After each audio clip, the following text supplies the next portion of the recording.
زه دا وایم چې الله تعالی انسان ته بېشماره نعمتونه ورکړي دي، خو لیکن د نعمتونو په لړۍ کې بعضې نعمتونه داسې چې هغه ډېر نمایان او ښکاره حیثیت لري. په هغه نعمتو کې د ټولو څه اولنی نعمت د انسان عقل دی. لکه حدیث شریف کې راځي ان اول شیء خلق الله العقل. په ټولو نعمتو کې اولنی نعمت اولنی شی الله تعالی عقل پیدا کړی دی. عقل څه ته وایي؟ عقل د عقال څه دی؟ عقال مهار ته وایي، جلو ته وایي. لکه د یو حیوان په خوله کې سړی مهار ورواچي، جلو ورواچي. لکه عرب وایي عقل ناقته، دې سړي خپلې وښې ته جلو ورواچوي. نو عقل دا جلو ته ویل کېږي.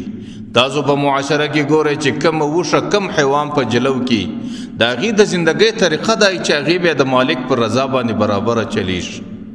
هغې بیا د مالک د مرعاو د سراګا څخه بلې مرعاو سراګا ته تجاوز نه کوي چې مالک کوم مځکه ورته انتخاب کړي، چې مالک یې په کوم ځای کې وتړي، چې مالک یې په کوم ځای کې د دې څرل وغواړي، دا به بیا په هغه مځکه کې څریږي. د هغه رقم چې کم چاته الله تعالی کامل عقل ورکړی دی، د هغې علامه دی چې الله تعالی د دین او د شریعت په شکل کومه څراګا ورته وټاکله، بیا به د الله تعالی په دین او شریعت کې د هغې انسان زندگی تیریږي.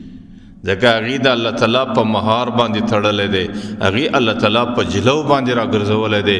بیا هغې د الله تعالی د ټاکلي څراګا څخه د بل څراګا ته تجاوز نه کوي، د الله تعالی د ټاکلي مرعا څخه د بلو مرعا ته نور ګرځي.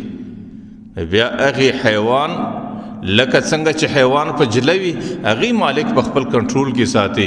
دغه رقم بنده چې کله الله تعالی په خپل جلو کې راولي، الله تعالی کامل عقل ورکړي، بیا هغې د الله تعالی په ښوولې څراګا د الله تعالی په ښوولې مځکه کې